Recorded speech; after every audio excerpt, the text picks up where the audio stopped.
முடியாது. சங்கராச்சாரியார ஒரு நபர் ஒருத்தர் உண்டுல்ல, எனக்கு இப்பதான் ஞாபகம் வருது அவருடைய கதை. அம்மையார் ஜெயலலிதா அவர்கள் அவரை பார்க்க போகும்போது நேருக்கு நேர் சேர் போட்டு உட்கார வைப்பார்.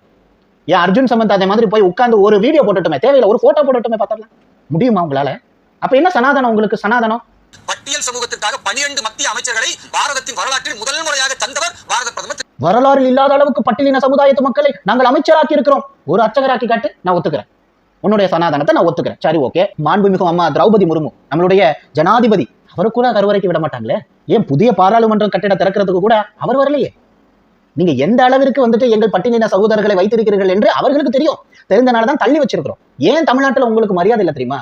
இந்த மாதிரியான விஷயத்தை தான் சார். பிற மாநிலங்களில் இருக்கக்கூடிய பிஜேபி அந்த மாநிலத்திற்கு சப்போர்ட் பண்றாங்க சார். ஒரு பிரச்சனை வந்தா தட்டி கேட்கறாங்க சார். பக்கத்து மாநிலமாக இருந்தாலும் கூட தன் மீது நியாயம் இருக்கோ இல்லையோ, என் மாநிலத்திற்காக நான் நிப்பேன் அப்படின்ட்டு வந்து நிக்கிறான் சார். இந்த மாநிலத்தில் இருக்கக்கூடிய பிஜேபி லீடர்ஸ் மட்டும்தான் சார். சத்தியமா சொல்றேன், தமிழ்நாட்டு பிஜேபி லீடர் மட்டும்தான் சுயநலவாதியா இருக்கிறான்.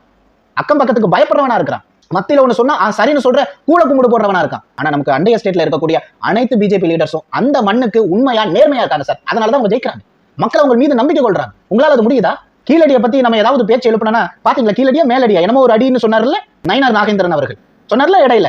ஆக மொத்தத்துல எங்களுடைய ஓட்டு உங்களுக்கு வேணும், ஆனா உங்களுடைய சேவைகள் எங்களுக்கு வந்து சேராதுங்கிறது மட்டும் சத்தியம். அதுல நம்ம வேலூர் இப்ராஹிம் அவர்கள் இருக்காரு, வேற லெவல் மனுஷன்.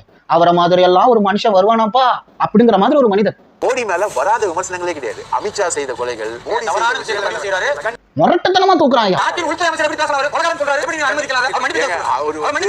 முரட்டுத்தனமா தூக்குறான். செம்பு கை வலிக்காதோ அப்படிங்கிற பதற்றம் எனக்கு.